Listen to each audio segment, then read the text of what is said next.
Why is the floor all wet, Tom? I don't know, Mario. I mean, is there a better one for No. go-to? Yeah. It's incredible.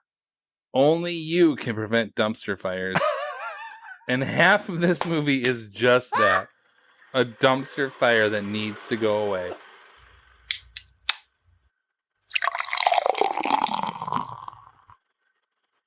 Stand by. Going to air. Stand by, Phil. 5, Stand by music. 4, Stand by announce. 3, 2, 1. And fade up. Fish are friends, not food. Make it Centauri time. Too much iron in your blood. Buddy the Elf, what's your favorite color? Hey, what happened? Let's get pissed and watch boom. Hello, you got a base. Are you saying there's something wrong with my gear? We're going streaking! He found me! He's doing his Superman thing. I still only counts as one. Why is the rum always gone?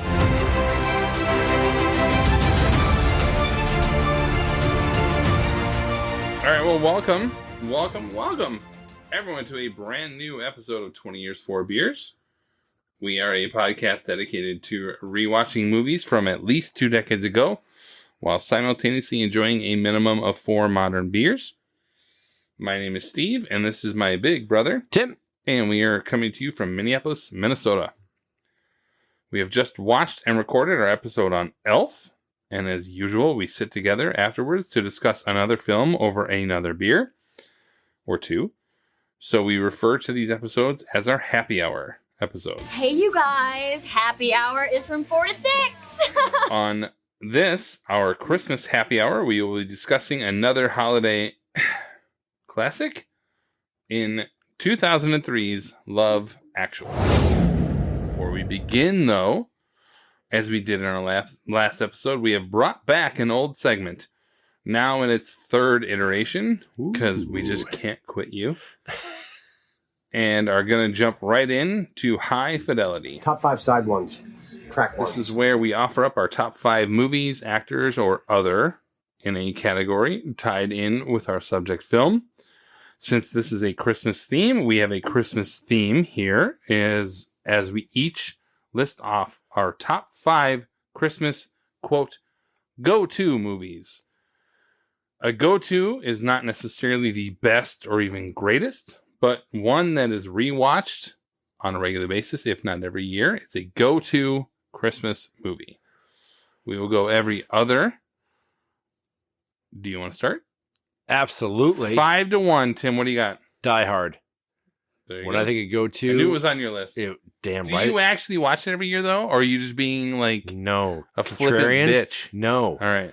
I watch it. So when we wrap the kids' presents, I think of what movies will we watch as we maybe do different nights or whatever it is, and we enjoy them. Literally in this room last year, wrapping presents, watch Die Hard. It's a go-to for me. Yeah. What's number 5 for I you? haven't watched it in quite a long time, actually. Dude, I admit and I acknowledge it's a Christmas movie. I just don't watch it's it. so good. So good. So I went similar to Santa Claus's. I went with a recent one as my 5, In Claus or Klaus. Oh, the Netflix. From Netflix. Yes. I've watched it every year it existed, so I can't deny it's go-to. It's a go-to. It is every year. It's there, and I think it's a modern classic. It's so good. Christmas film. It's so good. So, yep, I have that as 5. I kind of threw it in there as like I don't know, but I know going forward it's going to keep getting, like, there's nothing about it would suggest that I'm not going to keep watching it every year. Like, it's so good. Love it. Nice. I watch it because I don't know that I've ever heard my son laugh as hard as he does with Home Alone. There it is. It's a go-to. I was recording on my Home Alone rant earlier, so let's go. Exactly. No, it's such a wonderful film. It's very touching. For kids especially. Exactly. Yeah. Like, it's absurd and ridiculous, but still, I don't care. It is watching the 2 and my daughter too just lose their shit laughing when the shenanigans begins. Yeah, number 4 for me is Home Alone. Number 4 for me is one you hate, and it's one I watch every year, and it's One for Life. Oh God, I know. I watch it every year. Why? Speaking of movies that I watch that every year when I wrap presents. That and another movie coming up actually next. Yeah, I watch it every year. Love it. Cry at the end. It's amazing. Can't stand it. Love it. Go No. ahead. Good. Yeah. Number 3, Why Him? Yeah, you love that movie. I know it's a Oh. Christmas movie. I got to rewatch it. Yeah, you do With love James that movie. Franco and Bryan Cranston, it is no business being as good as it is. It's hilarious and wonderful, stupid, so stupid, but it is so freaking enjoyable, and I love that it's just dark and dumb and crass and wonderful. Love it. I was gonna put it on mine, but I haven't quite been every year. But it's like The Night Before, like such a great, Yeah. just newer comedy movie. Like Yes. it's great. Yes. But anyway, similar to It's Wonderful Life, I watch White Christmas every year, Mm. and I do it while watching presents or while wrapping presents. Yeah. Not watching them, like stoically looking at like What you're impact a good, this you're is gonna a good present. Good for you. I'm not watching them. I bought Wrapping you. presents, I will do that. Nice. I don't know. That's an old, both of those are just old movies that have been around for 60, 70 years. Yeah. Love them. It's so good. I love White Christmas. And there are times I probably fast forward through some of it, and it's okay, but I watch it every year. It's a go-to movie. I watch it every year. I think I've seen it once. There you go. Good. Speaking of The Night Before, Oh yeah, okay. I was just White Christmas also is like where I think the American Family Insurance theme came from, but we'll have a conversation about that later. Yeah. The Night Before, Yeah. that has become a staple for Yeah, I gotta rewatch it again. It's Both those I gotta so rewatch. good. Yep. Seth Rogen, Joseph Gordon-Levitt, Anthony Mackie. The three of them just lean into the tropes of holiday movies, but yet, like most things with Seth Rogen, produced, written films are so delightful, but like have some heart to it. Yeah.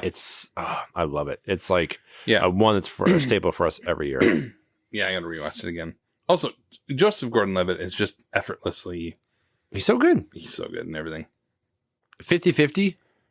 Yeah, I don't want to talk about it. I'm gonna cry. Oh, so good. It took me forever to actually finish that movie. Oh my 'Cause I God, was like, it's I know where this is incredible. going. It's so incredible. Sorry. me and Number Seth, 2 yeah. for me. We're on 2, right? Yep. Polar Express. Watch it every year. I saw it in Okay. theater a couple times. I absolutely bawl every time. I admit it. I cried in the theater. I love that story. I love that book. Like there's something about the innocence of Polar Express Yeah.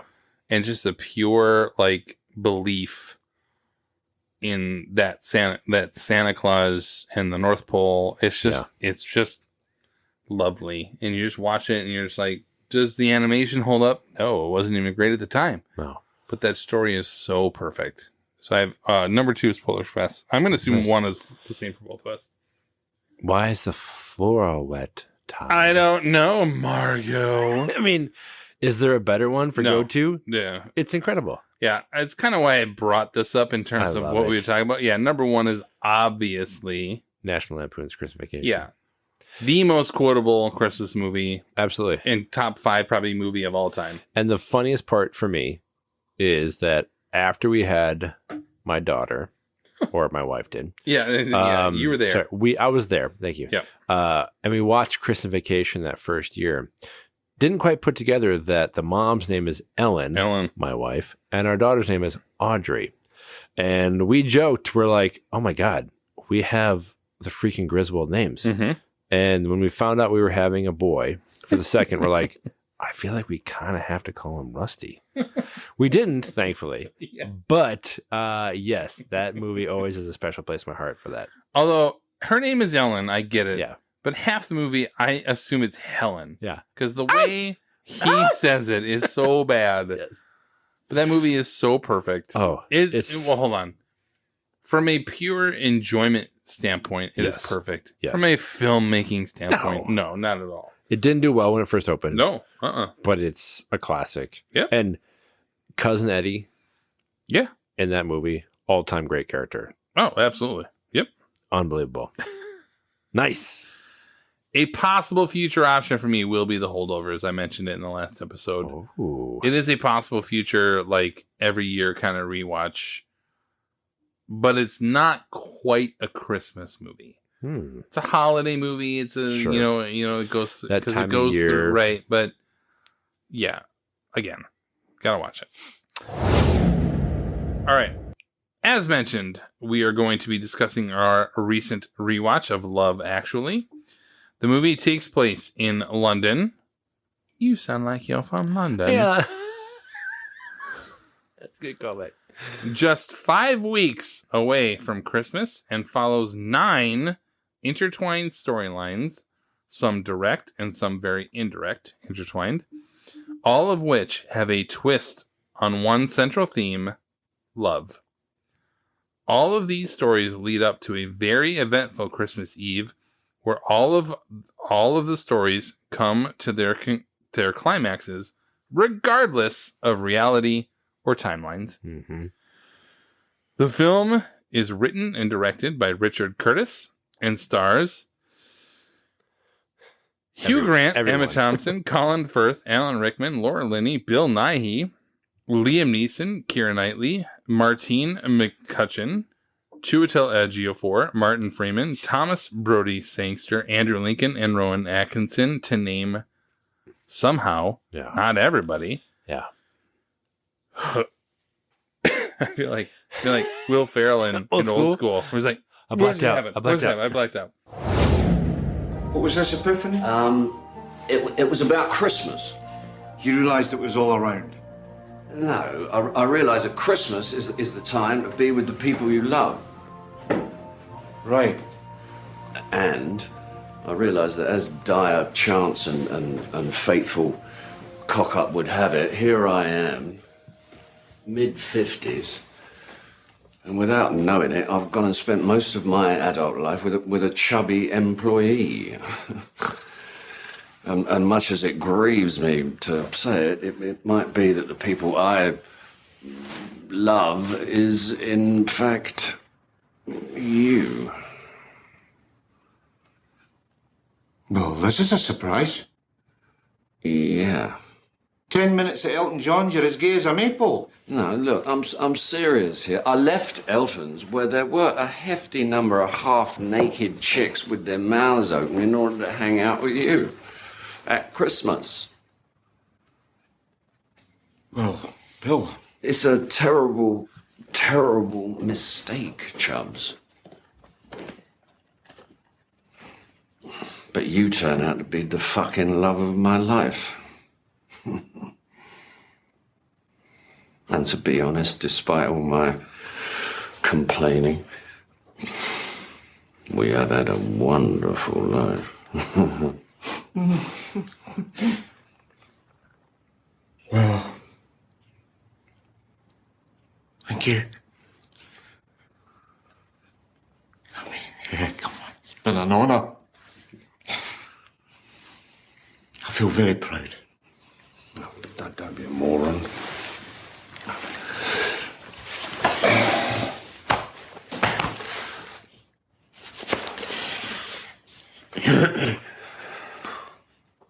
Come on, let's get pissed and watch porn. Our first segment, as usual, is Drinking Buddies, Come on, not my beer. where we present the 4 beers that we had, 2 for each of us, since we watch these separately, and give our expert drinking ratings, as well as we will actually have 2 ratings for what we're having right now. So, Tim, what were your buddies? I had Celebration Ale Yeah. from their fresh you get that hop every year, don't you? Oh, every year. Yeah. This time of year, and Sierra Nevada. I can't wait for it. And fresh hop is a generous term. Yeah. That's very clear. I agree. Like, yeah. I don't know why. It's not like it's wet hops or whatever. Like, it's fine. But it has a super nice bite, a great kind of golden color. Love it this time of year. mass produced, a rare, like incredible option for that. For me, I love it this time of year. So celebration, time of year, great, serendipitous. And then I had, again, thinking through the lens of like this time of year and what I want for Jubal Ale, winter ale from Deschutes. Yep. It's hard to describe, and it reminds me, it's the closest I can get, spare a thought, for the Libertine Imperial Red Ale from Fulton, which they unfortunately stopped making. Abandoned. So incredible. I know. It's like the closest I can find anywhere of that.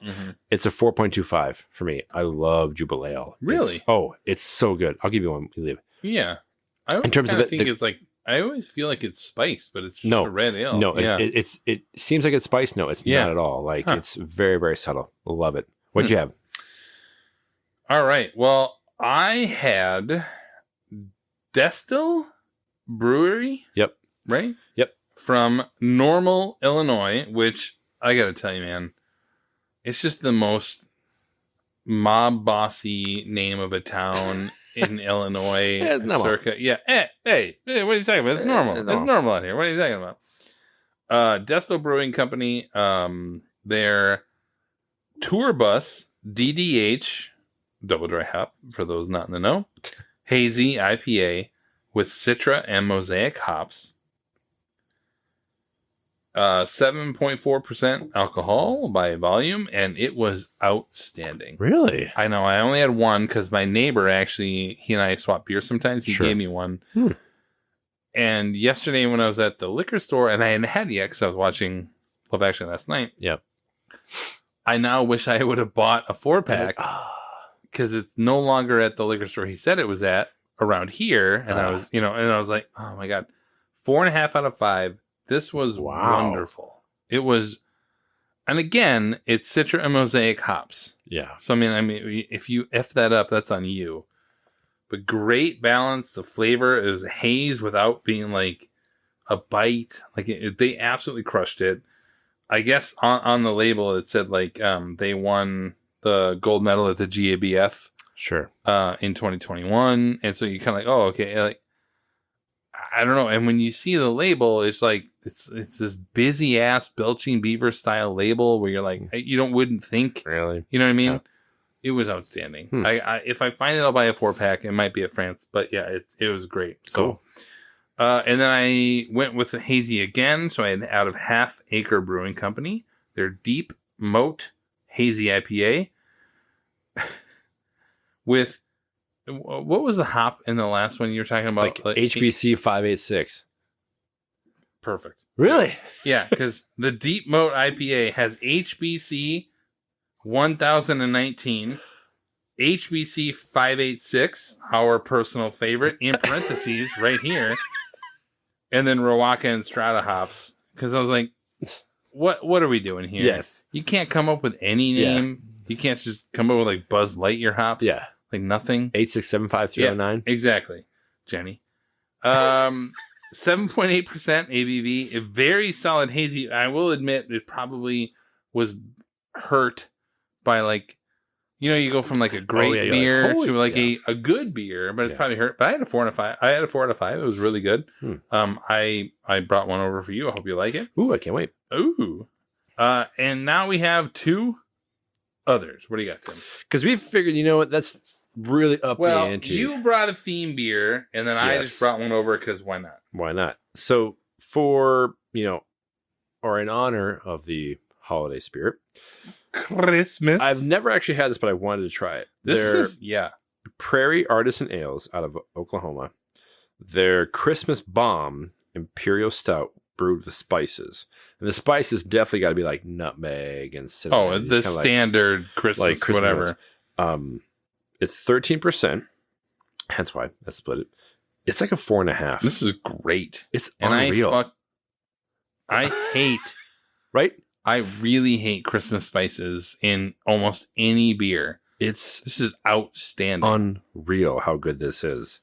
I would have this like, you can buy a single bottle. Thank you. It's got to be. But like share it throughout the holidays. But holy cow. It's got to be cinnamon There's definitely cinnamon, vanilla, nutmeg, like Yeah. that's sort of standard. But there's definitely cinnamon in there. But this is outstanding. Typically, if I see somebody say like Christmas ale Yeah. or holiday spices, I'm like, peace out. I'm done. Yeah, it's too much. But This this is great. is ridiculously good. And then you brought, thankfully, from New Glarus out of Wisconsin, their Enigma 2023. And Enigma, for those unaware, they are, kind of like a random strain. And by the nature of the name, it'd be somewhat difficult to define. But I don't know how to describe this beer. I haven't had it yet because I gotta.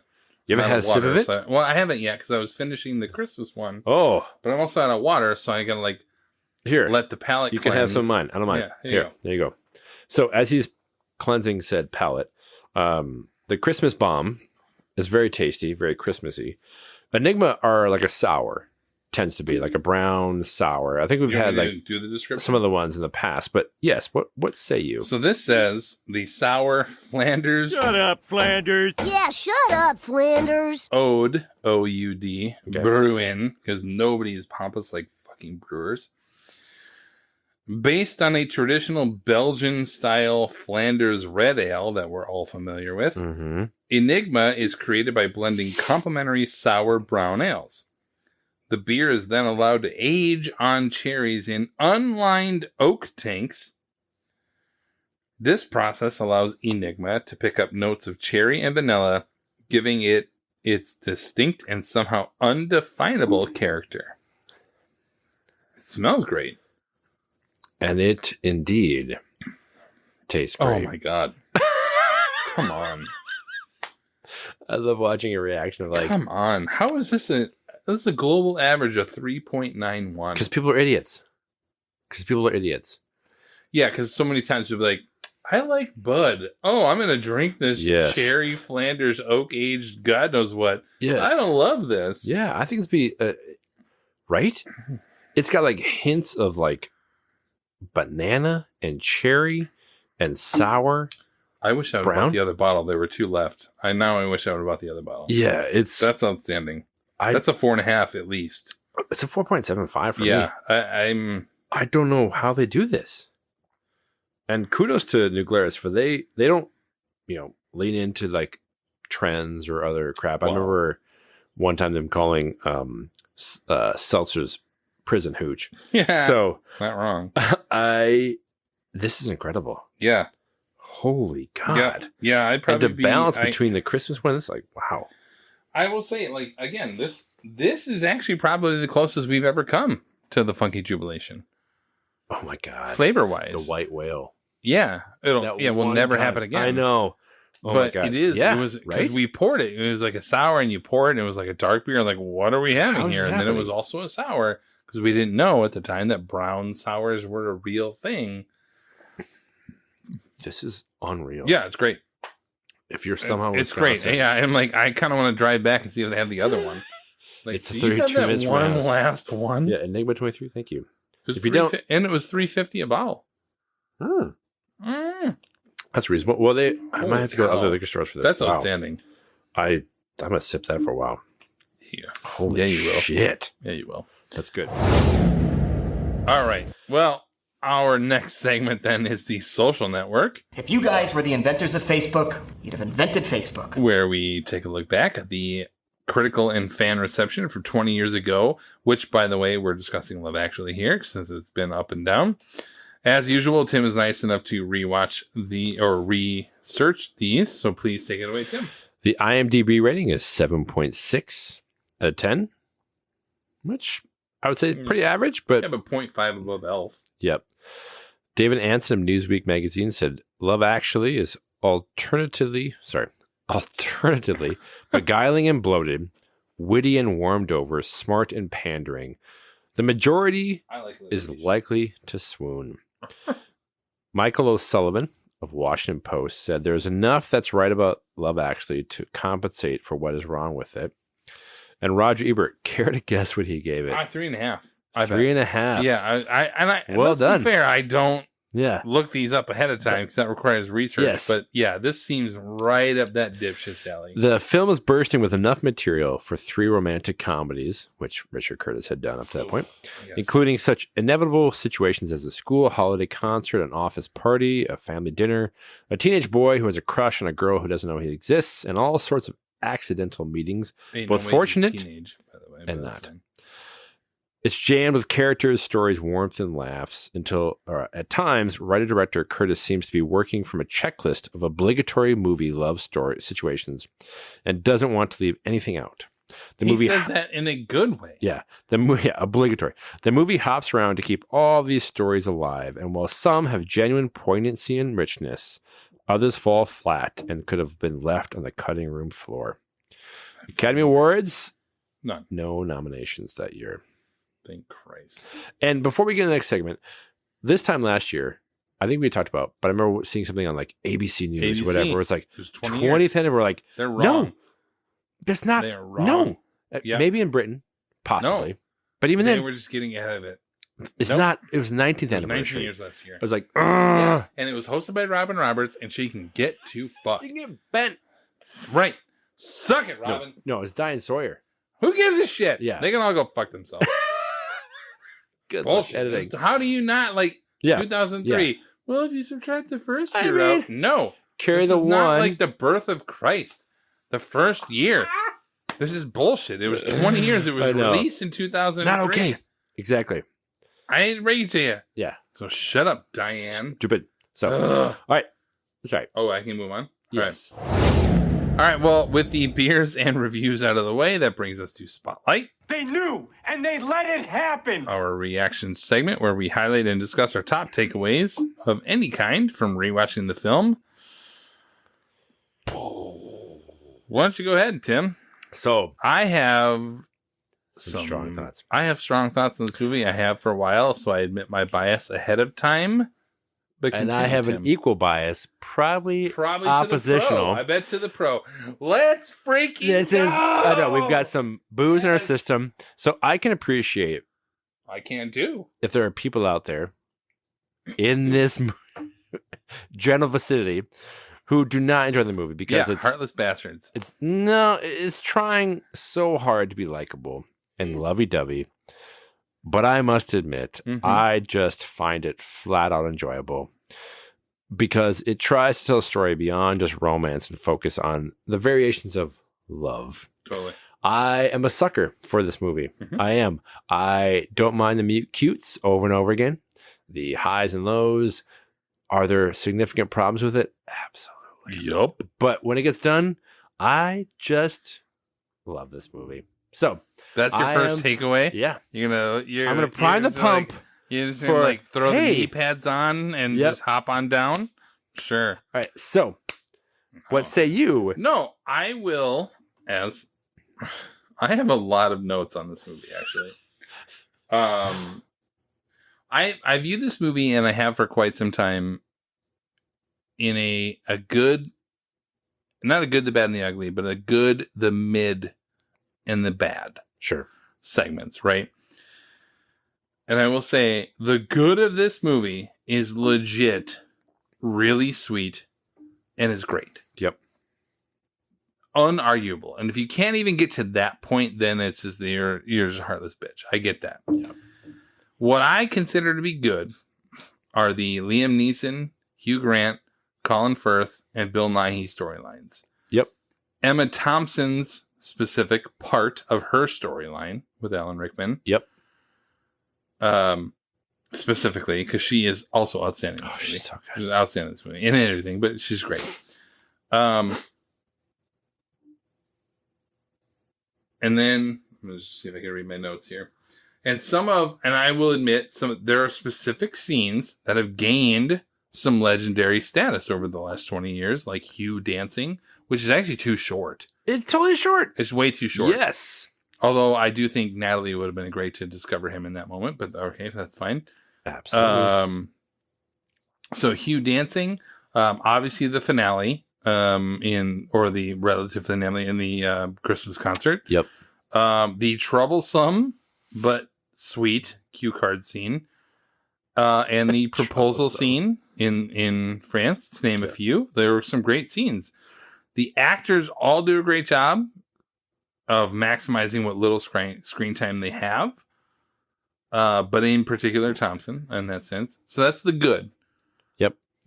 So I'm just going to go right into the mid. The mid of this film has just not held up over 20 years. This being the Keira Knightley and Laura Linney storyline specifically. Neither of them are enjoyable at all. In fact, they're getting worse over time. And Alan Rickman's portion of his story is just mid. It's not Alan Rickman's fault. No. It's very poorly written, but it's just not good. Like it's just not good. It's rare to say that Rickman is mid, but in this case, that's just a mid thing right there. And then the bad. The bad in this film is just flat out not good. And it's like almost unwatchable to me now. Mm-hmm. And again, specifically, that would be the nude stand-ins. That entire storyline is like, what are we doing here? Colin going to Wisconsin is almost offensive. It's almost offensive. If nothing else, if you've ever been to Milwaukee, Wisconsin, I was living there at that's the time. the airport you have on this, like, hey, let's go to a hotel, take out the sign out front, and then let's just put a new sign in, right? So they're outside the Marriott in God knows where. And then obviously the Billy Bob Thornton portion of that storyline with Hugh Grant and that. Hang on one second. Let me get back to my notes. Just going through all the ones. Well, I'm just saying, I just want to just get these out of the way. And then specifically the cheating sort of part of the Rickman Thompson story. So that's that storyline. Thompson's great, Rickman's mid, and then the cheating part with the secretary is just gross. It doesn't fit with the goal of what they're trying to do in this movie in the first place. So those things, I just think that I admit there are things in this movie that are great, and we're going to talk about that in a little bit. Yeah. And why I'm so mad about this movie. Yeah. Because the good / great are legitimately great. Yeah. And that anytime I have this conversation with people, those are the things they talk about. And that's my problem, is you're forgiving the rest of the dog shit that came along with this movie. Just to be like, oh, I love this. Yeah, I do too. Yep. But mind you, it's a 2 hour and 20 or 2 hour and 10 minute film. There's a lot of other shit in here that I got to wade through. So that's where I'm at, right? To start. Continue. So that's just blow it up, Tim. No, I agree. And you don't have to agree with me. Don't agree with me.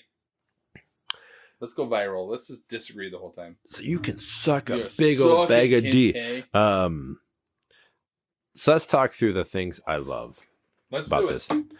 And I think specifically 2 actors in this. Mm-hmm. Bill Nighy. Yep. And Emma Thompson. And Bill Nighy, who won a BAFTA for this role, actually. And I agree. Emma Thompson is so much better than the material that she's given. Yep. She is unreal in when she finds out what has happened. Yep. She's and also simultaneously she's supporting a friend of hers who lost his wife and her brother who's the prime minister. Yes. All the things she's balancing. But we don't know that because we have to deal with this other shit out there that we just gets in the way. So her character is she's so much better than the material given to her. And that's, I think, incredible recognition for her. Yep. But she's so heartbreaking. Yeah. To the point where even you talk about and I agree, Rickman's character is so dumb. Yes. So dumb. She warns him. Yep. There's a scene where she's like, oh, she's pretty. Be careful for that Be one. careful. Exactly. She is so, it's not just oh, she found out, because it's oh, betrayal. She knew something was up. Yep. And she even gave him an ultimatum don't be stupid about this because so I think that she's unreal. She's incredible. But Bill Nighy. Yep. is understood the assignment and then just knocks out of the park. as the aging rocker. Yeah. Yep. Trying to find relevance again. And he is, in my humble opinion, the best part of this movie. Oh. And I love me some romantic. We talk about, like, I'm a sucker for romantic comedies. Yep. He's the best part because he just doesn't give a fuck. Like, he just doesn't care. Yeah, the character doesn't, and neither does Bill Nighy. Like, because at the time he's probably thinking this is my big break. Yes, like no one knows who I am outside of like maybe a small circle in England, and he just kills it. Mm-hmm. And to the point where then at the end when he's like, "Oh, I realized the love of my life has been my manager because we've been through all this together." Right. It doesn't feel forced. Nope. Like it totally is earned. Yep. With what he's talking about. But man, it's the every only time he comes on, storyline in this movie that is actually earned. I'll give you that. There is no payoff in this entire movie, aside from his, that is earned in terms of the actual story that is told in the movie, not what we fill in the blanks on. What's on screen. Yeah. It is the only storyline that is earned. And I think why I agree with that is, and we'll talk about maybe the biggest issue I have with this is 5 weeks. 5 weeks. Oh man, Bill and his I manager think I have a full page for decades of shitting on have been the timeline of this movie. Everything else is just like meet cute and then timeline condensed to 4 to 5 weeks. That's stupid. So stupid. Yep. And that I agree. It's the only one that's earned because it's been a lifetime together. So anyway, the two of those. Yeah. No, are the Bill two of them. but Bill Nighy is. And I love the good, the mid, and the bad. Like the good, I agree. I can put up with a lot of the other shit because the good is that good. Because Emma and Bill are just the best. I would love to play off that, but I want to at least give one other. I'm gonna steal two topics here. Do it. Because I will say one thing I absolutely love about this movie is that it's a legit R-rated movie. Yeah. They just 3 minutes in, they start swearing left and right. yes, Yes. they just swear. There's nudity. This is an adult holiday movie. Yep. This is not for everybody. I appreciate the hell out of that. I respect the audience that you're going for. Yep. Don't pretend to be something you're not. Don't be a Hallmark Christmas movie or whatever. Yep. Like, so I legit love that because you just start in and you're like, oh, my audience is an adult. Yep. I really do appreciate that. I agree. I absolutely love that. But what you just talked about, I have major, from a filmmaking standpoint, problems with this movie. Mainly the timeline and its complete lack of understanding for how the basis of time and space work. Yeah. That it's like, it's offensively bad. Yes. Like, you've got somehow Sam picks up who, drums. by the way, I love that He's storyline. so I cute. love that storyline. Yes. The father-son storyline, or even like the adopted son. Yes. But like, somehow Samuel learns to drum in less than 2 weeks. Yep. You couldn't clip me in this mother effer at the beginning of this? Yes. They wait till the back half of the movie here. So I guess it's probably more editing than anything else, I will admit. Sure. But yeah, it's like Samuel learns the drums in like a week and a half? Yep. What? Yeah. Like, so somehow that happens. Colin Firth somehow travels on Christmas Eve at night in London, from London to France on Christmas Eve. They're the same fucking time zone. There is no way. Maybe they're an hour apart, but he drops off, and these kids are like, I hate Uncle Jamie. Yeah. Yeah. So he goes from there To the airport Yep. to France and still makes it there in time for the restaurants to somehow be open in France to propose. The timeline is absurd. Mm-hmm. Seriously. Anyone who lives in the real fucking world. Yeah. Like, the assistant, the cheater girl who's blatantly throwing her vag out there all the time. It's It's absurd. Yeah. she has, I know she's new, quote unquote, but they're planning the Christmas party 4 weeks out from Christmas? Yeah. That's when they start? Yeah. And she magically comes up with this, like, art studio thing. Like, there's no understanding. And then a school Christmas concert on Christmas Eve. Exactly. Right? I know. 80% like, of this world shuts the F down Yes. at 5 o'clock on Yep. Christmas Eve. Yep. But apparently London, in that school district, when they combine, they're Yep. like, you know what? F it. Let's all just do this Christmas. There is I no love respect this. to the timeline. And not to like be like, oh, the sacred timeline like Loki. But it is seriously, and we've talked about this with many other things along the way. The timeline does not have to be this condensed, No. like, No. time bomb thing coming down. It doesn't have to be that way. It's forced. It is one of the worst movie tropes that this, like, everything comes together on Christmas Eve. What? Mhm. It's absurd. The timeline in this is awful. It is offensive on even though I love some of the storylines and their potential, Yes. the timeline on all of them is offensive. It is terrible. I agree. This I is why think- we said video. I think of if I found out that my kid's school was having a major concert, what I had to design like some like A lobster paper mache. yes on Christmas Eve, I'd be like, you're doing a what? I'm out. I agree. I'm Like- out. Unless their grade is reliant upon this, I am out. And so I don't even know where to begin. Oh, buckle in, baby. Oh I god. have more for So ya.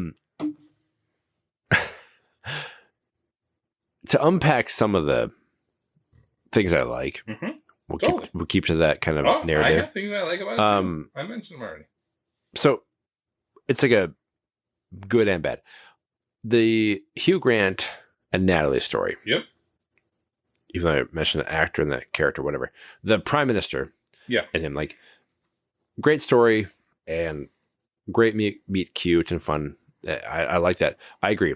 I actually really like the idea that his dance sequence, far too short, really cut short, would be so much better if she was there. Yeah. It would have been cute and quirky and fun. Yes, Yeah, like yeah. that connective element.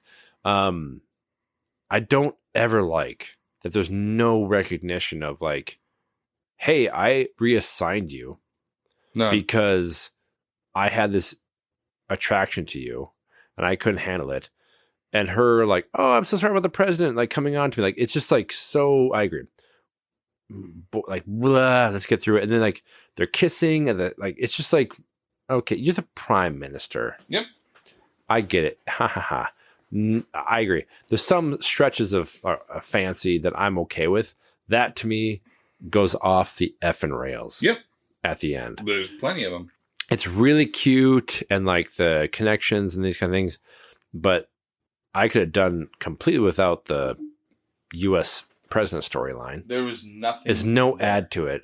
Nothing. It's definitely like There topical, are like At least 40 minutes you could change and make Yes. and give me more information about Right? things I care about. yes, At least. And one of them is that yes, president. like storyline. cut out the whole U.S. president thing. Right. It It's felt dumb. like a Bleecker Street, like, F you to America. It definitely did. Right. Like, what? What are we Like, doing? post 9/11, like, oh, we're like, war on terror, like we're Yeah. gonna figure this out, and it definitely was like it doesn't add anything to it, and it takes away from the time. And I think a great criticism, despite I'm okay with it, Totally be okay with it. That's is fine. My views are not going to change. but no, but anybody like on you this. cut out 20 minutes of the fluff, Yeah. and you can then take that time An hour, but yeah. That's fine. Continue. I interrupted. enough I where you apologize. could bolster some of the great elements that do work. Yep. And you can then have these stories really resonate where it does spread things too thin. I agree.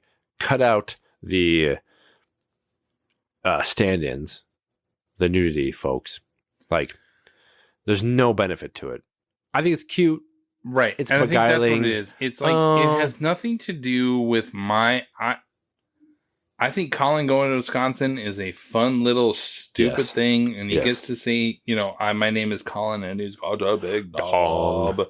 It's funny. No, that's right. Yes. Like, it is funny. I get it. But from a movie making standpoint, Yeah. those stories add nothing short of Richard Curtis wanting to find a way to intertwine them in some way. Yeah. Are you done with your point? Yeah, I think that Yeah. I love the dance sequence Oh, of and course. to what it could come to, but I agree. It just it ends too soon. And although here's a tiny detail I like. Yeah. When he is going about this, like home by home, hi, just now, like it's a cute sequence, and they use it in Ted Lasso later, like cool. But it shows, I think, some of the authenticity of that prime minister when he knows that the next door Yeah. is Natalie's, and he takes a brief moment, deep breath, like goes his hand through his hair, Of course. and like Yeah. it's Hugh He loves Grant. his hair. Yeah. But I agree. Like there's an element where it doesn't feel that disingenuous, where he's like, "Oh Yeah. God, I'm about to go to find the woman that I'm interested in." Yep. That I think is like, okay, good. It adds a little detail that I like. So, 100% I agree. Yep.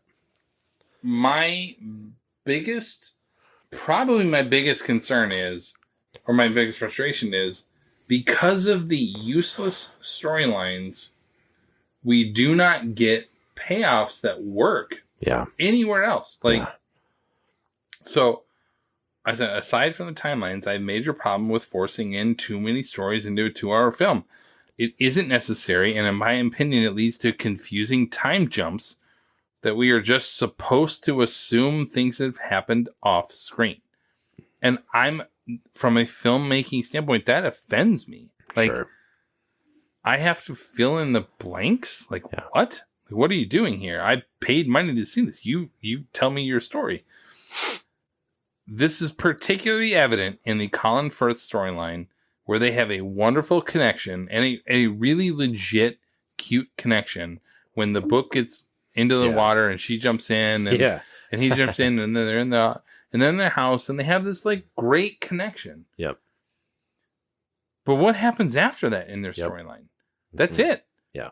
He drops her off, takes his shit home, which, by the way, again, from a timeline standpoint, is terrible because apparently he goes home a week and a half before Christmas when the woman specifically asks him if he's there till Christmas and he says yes. Like, it's just, again, but that is, and then all of a sudden, the next time they're together, he's proposing to her. Yeah. Like, I'm supposed to fill in the blanks because they have filled in the rest of that with not great stories. Yeah. And that to me is what bothers me the most, is because they have come up with really legitimately great storylines with legitimately great stars. Yeah. And then they bastardize the rest of it with people nobody even in England had known of at the Yeah. time. And so, okay. Tim has to pee again. Mid rant. No, I think for me, especially the Jamie Colin Firth thing, what bothers me is like he was cheated on weeks before that. I know.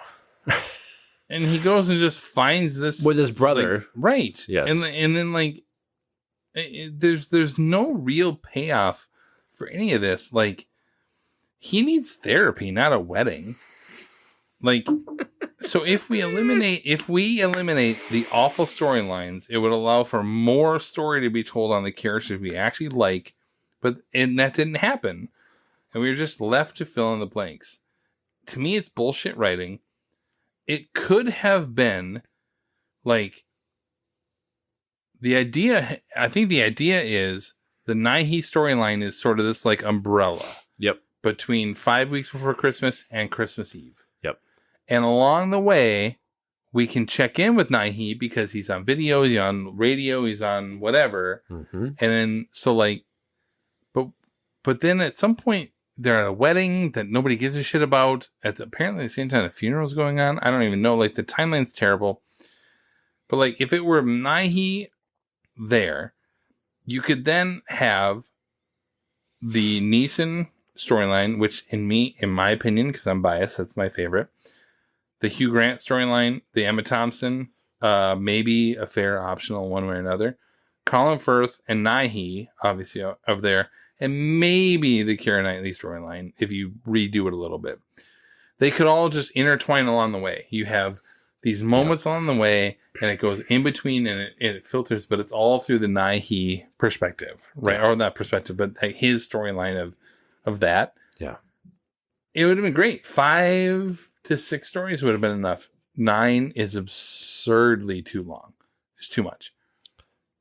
And I know you went to the bathroom mid-rant, so you don't know where I'm at. No, I like to That's rant. actually No. my final point, is just to say that. It's The just to say, final? like, Oh, no, wow. I'm done. Because I was so mad. Microphone dropped. No, it is like... Is it a cute movie and there are great things along the way? Absolutely. They're great. But even in rewatching it for this episode, I wanted to fast forward through a good portion of this movie. Yep. Because it's useless to the entire story. Yeah. The only thing they try and make it seem is it interconnects because Colin is a server at the wedding and this, and then his buddy's also a server who's also apparently a producer on a porno movie who's then at this, and you're just kind of like, none of that resonates with literally anybody. Yeah. So that I just, every time I watch this movie, I'm like, I think I'm more mad about is the what could have been. True. Right? Yes. And so that's where I come from. So I will lean into the cynicism part. Lean in. The boss, Rickman, telling his subordinate. Super creepy. Well, telling his subordinate, Laura Linney, to just have sex with Carl. Super weird. Right Like, away. In the what? movie, Yes. it's in the first, like, Yes. 10 How long have you minutes. worked here? And how long have you been in love with Carl? Cool. Yeah, just Go have sex with him. bang it out and figure it out. I was like, it's still like, Yeah. not okay. Yeah. Yep. And so, yeah, bit of a yikes situation. A couple of them, yeah. The American women that are portrayed Yes. in this in absolutely terrible ways. Like, stereotypes, I get it. It's like funny from the British perspective of like, ha ha ha, like you go to the middle of nowhere, Wisconsin, and you just hook up with these foursome ladies. Like, it's dumb. It's just like, Yeah, because if it were true, my ass would not be in Minnesota right well, now. and I lived in Milwaukee. If Eliza Cotham were at all Yes. available in Wisconsin, my ass would be in Wisconsin. So yeah, I lived there when it came out. Our sister texted us like, "Is that a thing there?" Not that I'm aware of. Nope. Yes, other than an accent, but yeah.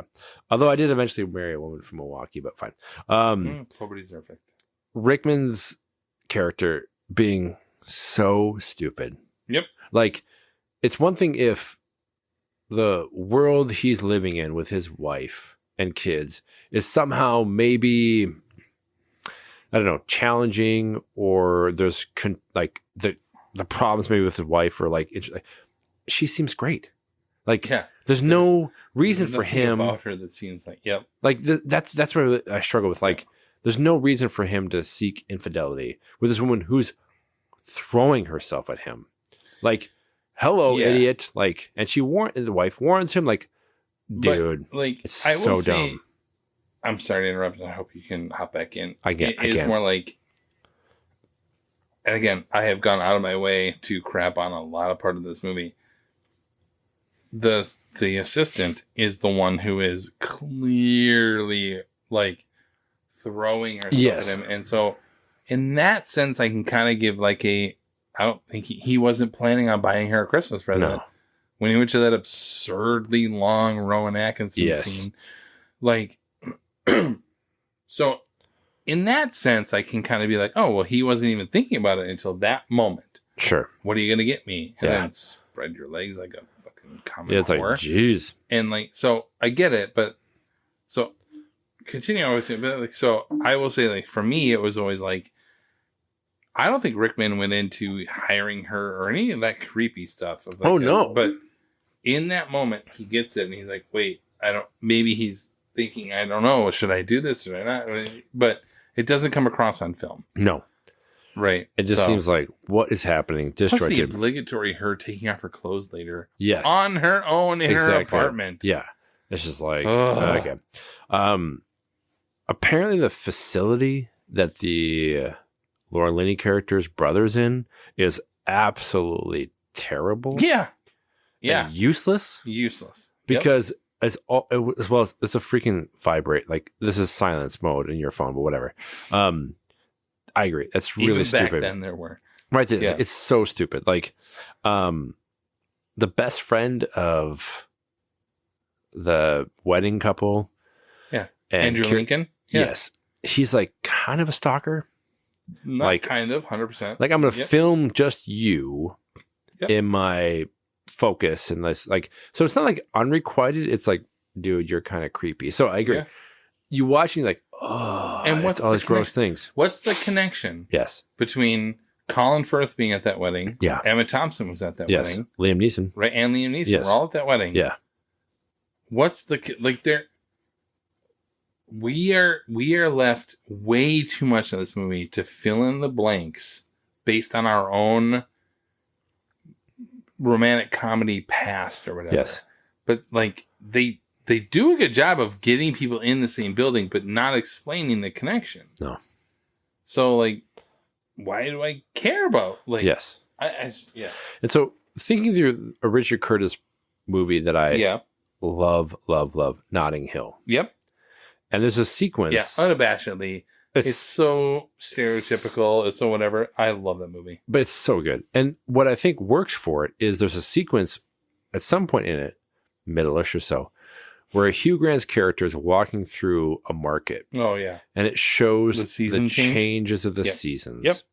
So you can see the timeline involved where it's like at least been months, Yeah. maybe a year Yeah. since what Yeah. happened. You It's still suggested it would going be on. about a year. Yep. Yes. And I agree. The biggest problem I have with this is like, I don't mind if it's, there's a tiny spark of something that can be pursued Yep. in a few weeks' time. But I agree. The Colin Firth timeline where he was cheated on, goes there in 5 weeks, comes back to ask a woman that he barely knows and can barely speak the language to marry him. Yeah. It's like, okay. I think that's a super cute storyline. It is. It just is isn't- so. If it didn't begin, the Yes. beginning with the cheating makes no sense. No. He could have just been a struggling writer. Yep. Like, why did we Yes. need the cheating? Yes. Nothing. As There's well as nothing. when he comes And it's his home, brother. he comes home And to his get the brother's in presents. the background. He's right there. I agree. Lots of stuff. I'm like it's well intended, all these things, but you go, oh my God. So I agree. So I'm all done, so continue.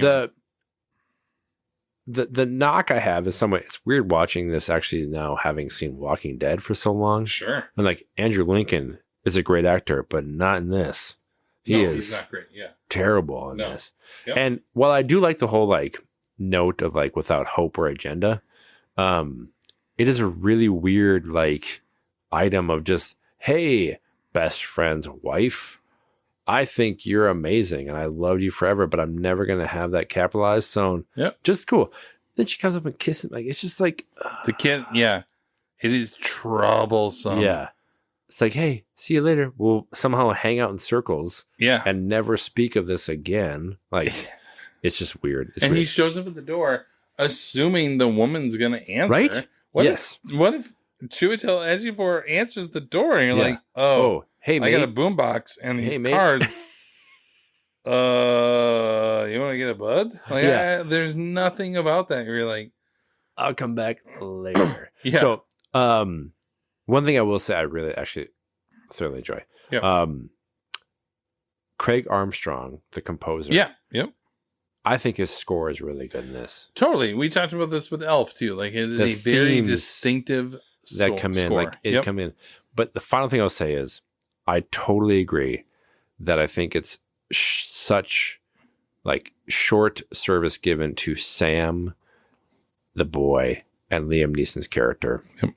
And if you think about it, the kid's mom just died. Yeah, and he's now stuck, quote unquote, with a stepfather. all he's doing is thinking about this new romance. I'm like, I get the whole idea of the movie was like, let's talk about love in general and different aspects. It could be like familial and Right. betrayal, like all these different tropes around love. Yep. That to me, and why I actually think there's a great element of like connection where Liam Neeson should actually be used in more romantic comedies. He He's was great. totally missed. He's great in this movie. He's so good. But Yeah. that weird element of like, it just brushes past the fact of this kid's mom just died. Yeah. And I'm focused on this romance thing. Like, Yeah. I'm like, So, despite the fact I love it, I agree. So many But problems. I think, like, let's assume she was sick for a while, and then the kid has a chance Sure. to, overcome right away. Yeah. Yeah. I mean, it's another testament to give me more time with these characters that you've done a great job of fleshing out. Yeah. But they fleshed it out on paper and not on film. And it's like, oh, man. Yeah, the Liam Neeson storyline is my favorite personally. Oh, I agree. But it could have been better. Yes. Ugh. And I think what makes it great is like him being that dad is so great when he can lean into it. Yeah. He's been a stepdad forever. And now it's like, and to the point where when it happens later and It's Sam, actually Claudia Schiffer? Oh, sorry. No. Yeah. Instead of calling him Daniel, When Sam he calls him dad, cry every right? time. It's like, Every time. God, it's so good. Yep. Gets So, like, me every time. That's from like these, cut out the crap. Yep. You don't need so much of this crap, and just give me like 3 or 4 great stories. Right. That's what I want. Yep. I will watch this. But I will also probably skip it almost half the movie. Yeah. So with our reactions out of the way, that leads us into our next segment that we call The Verdict. I'm going up there. I'm going to try it. I'm going to let the jury decide. This is pretty much exactly how it sounds. Each of us takes a minute to put a cap on our reviews, give a rating, and whether or not the film holds up 2 decades later. Go ahead, Tim. So I commented earlier this year on our Dazed and Confused podcast where I appreciated the vibe aspect Totally. of it. And overall, the vibe of this film, Love Actually, is what I really enjoy, where it's leaning hard into the vibe, the feeling of these things. Some stories absolutely work better than others. And I enjoy what writer-director Richard Curtis was ultimately going for, that love comes in many versions and impacts in different ways beyond just quote-unquote romance. With standout performances from Nighy and Thompson, to me, it's a holiday great film. Not a classic, but one that is just delightful. And frankly, I'm okay with, honestly, even with all the many shortcomings that come with it. 3.5 out of 5 for me. There you go. All right. Well, my verdict, you don't need me to tell you to watch this movie or not, as virtually anyone listening will have seen Love Actually. But I can somewhat try to do my part and ask you to stop making this into a holiday classic. Only you can prevent dumpster fires. And half of this movie is just that. A dumpster fire that needs to go away. The good is legit great.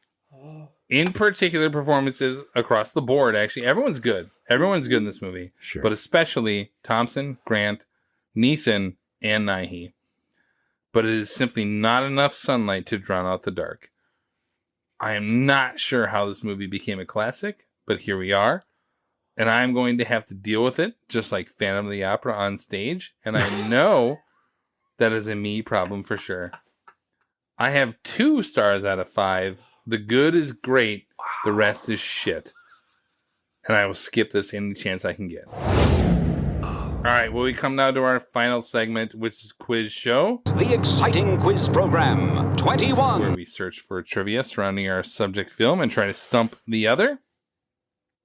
I have 2 with a sub on 1, but what do you got?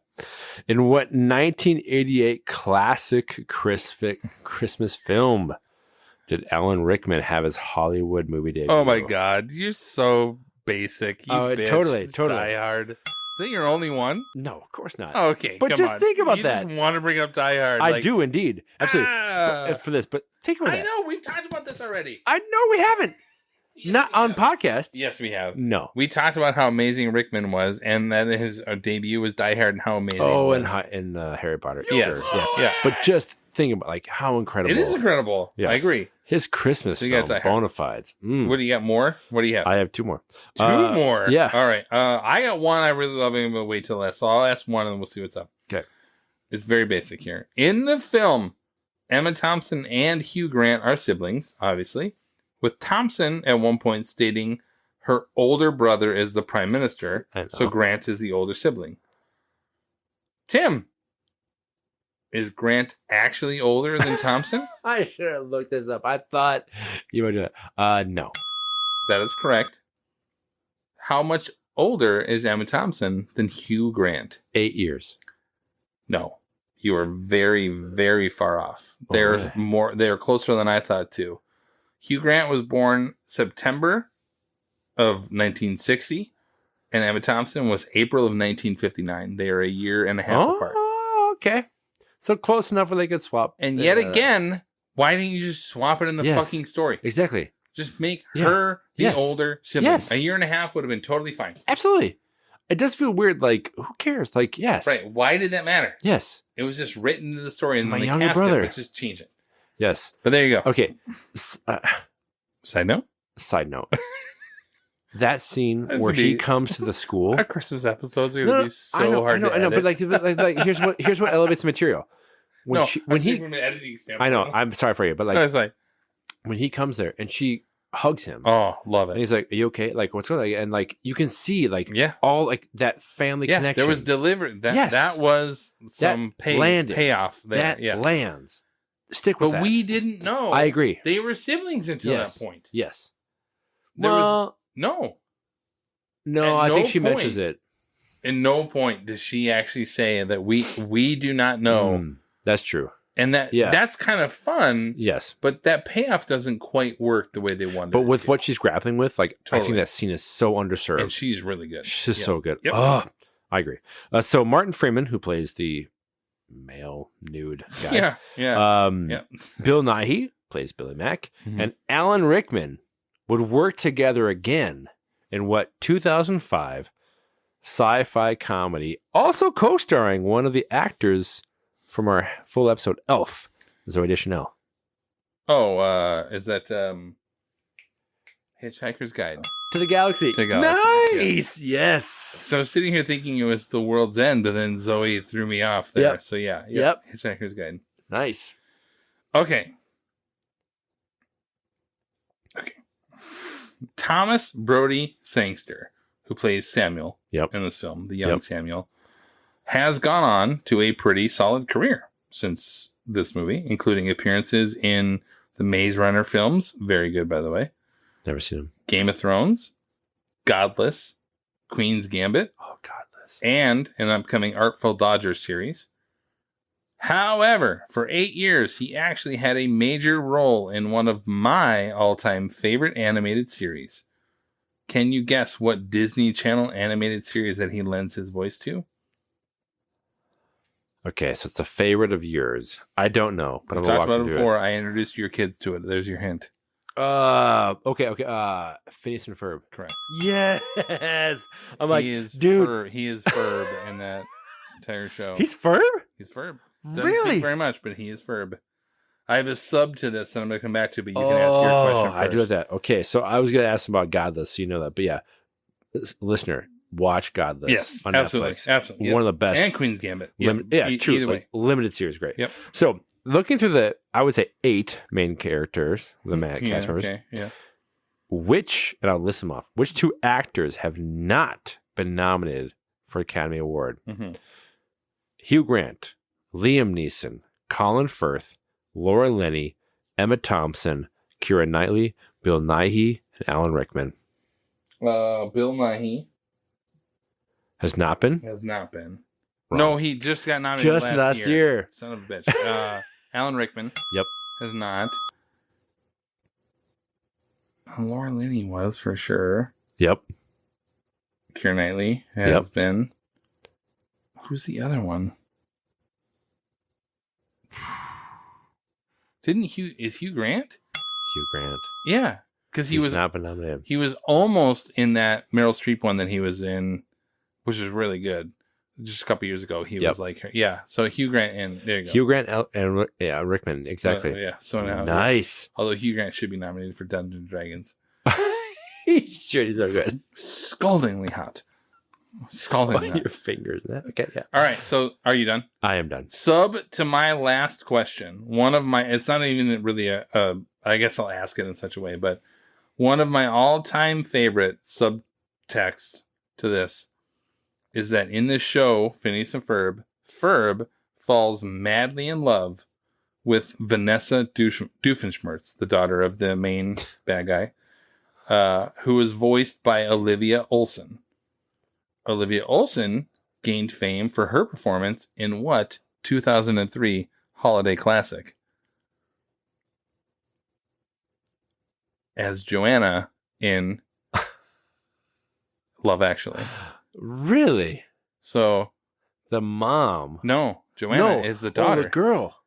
So Ferb, who is really him, he's in love with her in this movie, and later on in Phineas and Ferb, his character Ferb loves Vanessa Doofenshmirtz, voiced by the exact same actress. That's crazy. I love it. It's one of my all-time favorite. Like, I don't know if they do this on purpose. Circular, but the very same two actors in Love Actually who like love each other, become the very same voice actors in Phineas and Ferb later on. That's good. I was like, I remember watching it. I was like, wait, what? You're like, hey, wow. All right, well, that brings us to the end of our happy hour episode on Love Actually. Make sure to go back and listen to our recent episodes on your favorite streaming platforms. Watch out for upcoming end of the year episodes on the 2003 Best Picture winner, The Lord of the Rings, Return of the King, and our very own year-end special where we pick our favorites and close out our look back at the year films of 2003. We want to say thank you for taking the time to listen and for clicking that like or subscribe button on your devices. Mm-hmm. Find us on the internet via the metaverse of Facebook, Instagram, and Threads, and head to 20years4beers.com for all things 20/4. This has been 20 Years 4 Beers. My name is Steve. I'm Tim. And thanks for listening. Thanks. Delightful. Cleansing said palate. This seems right up that dipshit's alley. Carry the one. Not like the birth of Christ. Let's freaking go! I know, we've got some booze in our system. Who gives a shit? Yeah. They can all go fuck themselves.